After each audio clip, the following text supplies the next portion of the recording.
Hello everyone, I am Dr. Hemapriya. I am a laboratory medicine expert. I have completed my MD laboratory medicine from AIIMS New Delhi.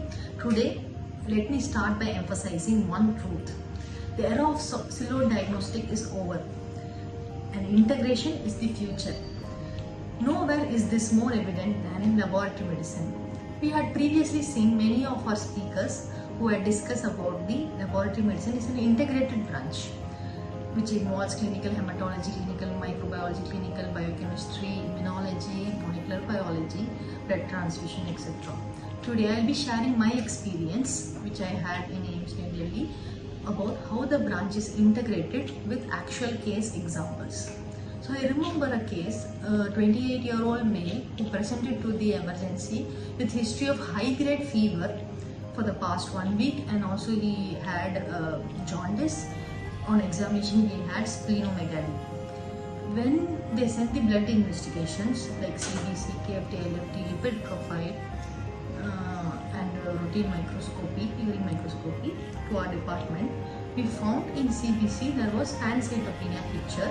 That means the TLC, hemoglobin, platelet counts were decreased, and also in peripheral smear there was a leukoerythroblastic blood picture. What does this leukoerythroblastic blood picture means?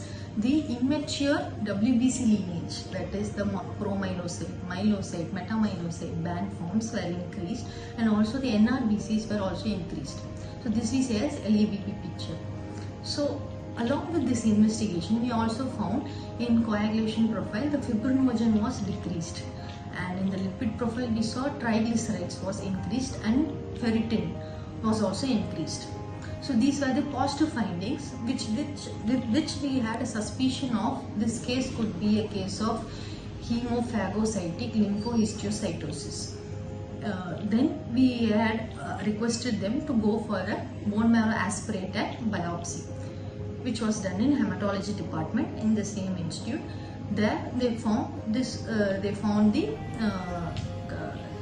hemophagocytosis in the bone marrow. They confirmed it was a case of HLH, and then they had sent for a molecular diagnostic testing, where it was confirmed, where they found it to be a PRF1 mutation. Then the case was confirmed to be a familial hemophagolymphohistiocytosis syndrome. So this is how this is one example of how the department is integrated.